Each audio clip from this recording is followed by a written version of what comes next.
Julien Baudry, polyinstrumentiste, chanteur. Luigi Rienez, un polyinstrumentiste, conteur. Les Amours sous-marines, c'est une fable animalière qui raconte l'histoire d'amour entre un Bernard l'Ermite et une huître moche. Une huître moche? Alors Bernard s'approche de l'huître. Toc, toc et toc. Aïe! Qui est là? Bonjour, madame et l'huître. Pardon. Mademoiselle, je pense. Parce que vu la tête, je pense pas qu'elle est mariée. Mademoiselle et l'huître, écoutez-moi bien. Je m'appelle Bernard l'Ermite. Un homme prédestiné pour l'illumination. Et vous? Tous les jours, je viens là, au milieu de la solitude, pour méditer. Et vous, vous êtes pile au milieu de ma solitude. Et une solitude avec quelqu'un, c'est pour une solitude. Alors, je vous en prie, dégagez. La musique, c'est une balade au travers d'instruments multiples et variés, de voix, d'effets, de sous-bassophones, Abracadabra. de trompettes, de poches, de ukulélé et électrique, acoustique, électroacoustique, de caronnes et de multiples percussions. Voilà, c'est un voyage au travers de la musique, des différents styles, une balade onirique. C'est venu d'une improvisation pour mes nièces et ma fille quand elle était petite, où elle me mettait des défis tous les soirs. Elle me disait raconte-nous une histoire avec.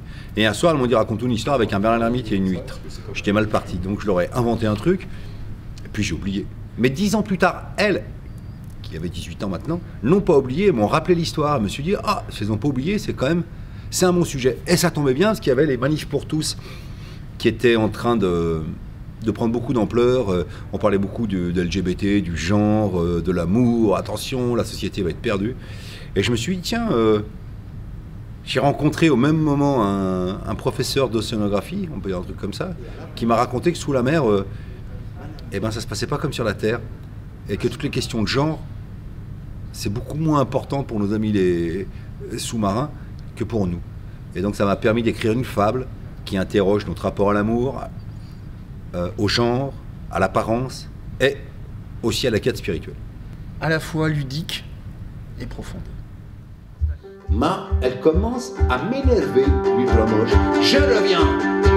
Et Bernard est parti en se demandant mais comment faire, comment faire, mais comment faire, comment faire, mais comment faire, comment faire, mais comment faire, comment faire pour se débarrasser de l'huître moche. Que la Ligue de l'enseignement 04 ait pensé à nous inviter, c'est un grand honneur et une grande joie.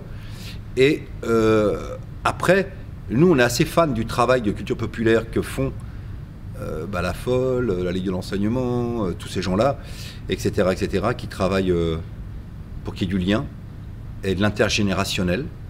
Et donc, on était d'autant plus contents et on est content d'être là et de pouvoir aider le festival. On va avoir plein de bébés. Tu es content, mon chéri? Moi, je suis pas sûr. Écoute, je vais aller faire de la méditation et je reviens tout de suite, ma chérie. Mon chéri. Bernard est allé méditer. Et quand il est revenu, il a dit à son huître qu'il s'en fichait. Ce qu'il aimait, c'était sa beauté intérieure. Alors, ils ont vécu heureux tous les deux, longtemps. Parce que dans un couple, quand il y a de l'amour et du changement, ça dure. Lui changeait de coquille régulièrement, elle de sexe. C'était formidable.